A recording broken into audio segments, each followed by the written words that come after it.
In our previous video, we have discussed problems based on construction of analytic function by differential equation. Today we will start with second unit, complex integration. In this unit, first concept is line integral of a complex function. It is also called as complex line integrals. Let f of z be a complex function defined on a continuous curve C, then integration of f of z over the closed curve C is equal to integration of f of z can be written as u plus iv. Since we know that z is equal to x plus iy, on differentiating it we get dz is equal to dx plus I times of dy. Therefore, dz can be replaced by dx plus I times of dy. Expressing any function in this form is called as the complex line integral of f of z along continuous curve C. Next concept is elementary properties of complex integrals. If f of z and g of z are two integrable functions along C, then following properties holds. First property, integration of f of z plus or minus g of z with respect to z over C is equal to integration of f of z with respect to z over C plus or minus integration of g of z with respect to z over the closed contour C. Second property is integration of f of z with respect to z over C is equal to minus of integration of f of z with respect to z over the minus C, where minus C can represent opposite arc of C.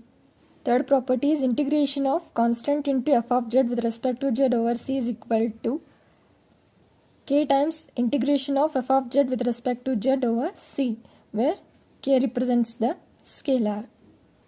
Fourth property is integration of f of z with respect to z over C1 plus C2 is equal to integration of f of z with respect to z over C1 plus integration of f of z with respect to z over C2, where endpoint of C1 coincides with initial point of C2.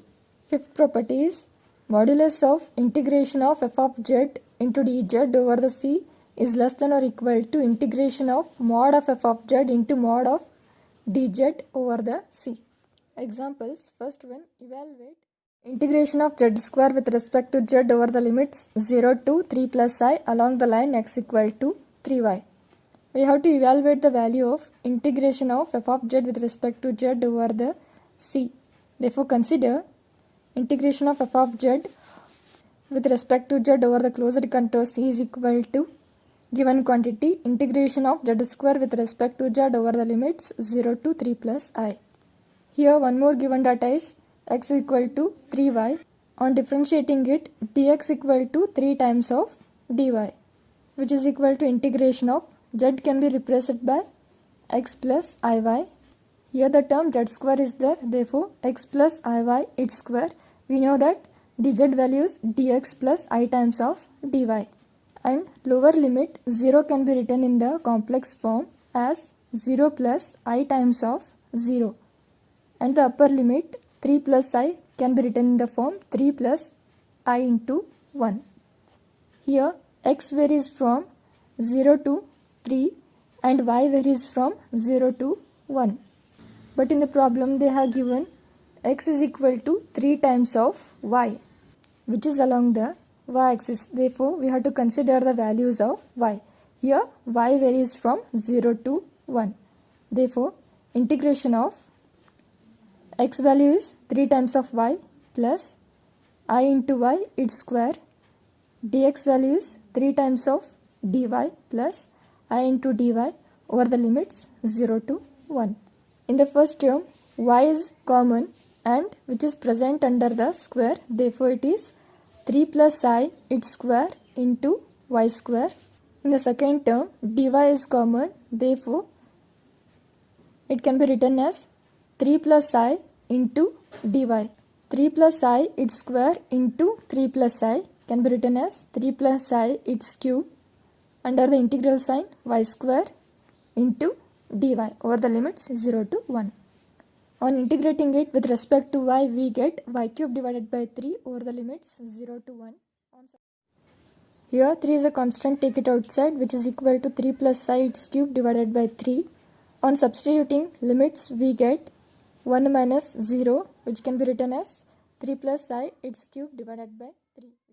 Second problem, integration of x square minus I times of y with respect to z over the limits 0 to 1 plus I along y is equal to x and y is equal to x square.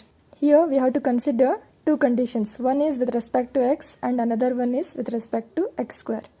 Integration of f of z with respect to z is equal to integration of x square minus I times of y with respect to z. Lower limit can be written as 0 plus I times of 0 and the upper limit can be written as 1 plus I times of 1. First condition, along y is equal to x. On differentiating we get dx equal to dy. In the problem they have given y is equal to x, therefore you have to consider along the x-axis. Here x varies from 0 to 1. Therefore consider the integral x square minus I into y can be written as x and dz value is dx plus I times of dy over the limits x equal to 0 to x equal to 1, which is equal to integration of first term as it is dx plus I times of dy value is dx over the limits 0 to 1, which is equal to integration of first term as it is. In the second term dx is common, take it outside, which can be written as 1 plus I times of dx. Here 1 plus I is a constant, take it outside from the integral sign, which is equal to 1 plus I times of integration of x square minus I times of x with respect to x over the limits 0 to 1. Integration of x square with respect to x is x cube divided by 3 minus I times of integration of x with respect to x is x square divided by 2 over the limits 0 to 1, which is equal to 1 plus I. On substituting upper limit we get 1 divided by 3 minus I times of 1 divided by 2 minus of the lower limit is 0, which is equal to 1 plus I. Here the LCM is 6, therefore which can be written as 2 minus 3 times of I divided by 6. On multiplying numerator terms we get 2 minus 3 times of I plus 2 times of I plus 3 divided by 6.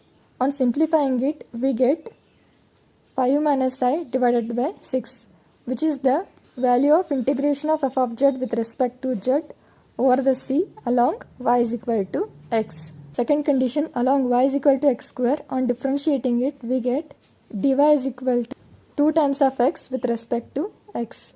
Consider integration of f of z dz over c is equal to integration of x square minus I times of y with respect to z over the lower limit 0 plus I times of 0 and the upper limit is 1 plus I times of 1. Here they have given y is equal to x square.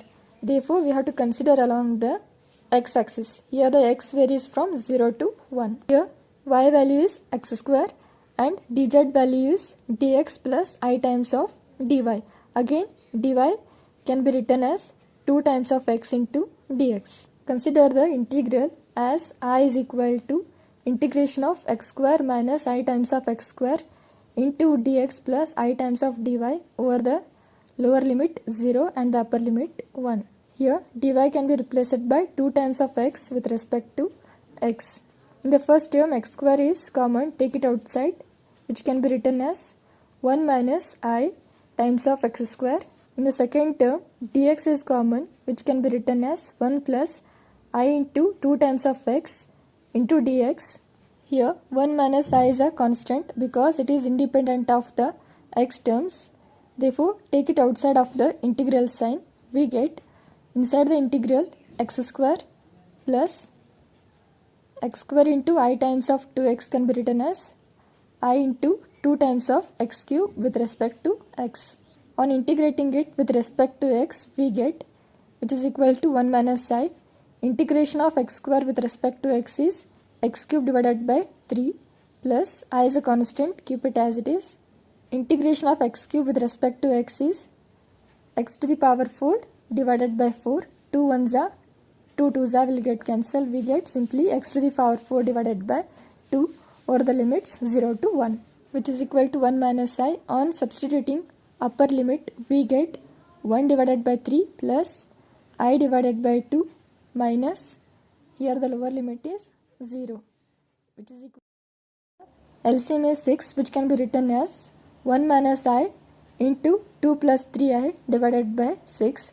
On multiplying numerator terms, we get 2 minus 2 times plus 3 times of I plus 3 divided by 6. On simplifying it, we get 5 plus I divided by 3, which is the value of integration of f of z with respect to z over c along y is equal to x square.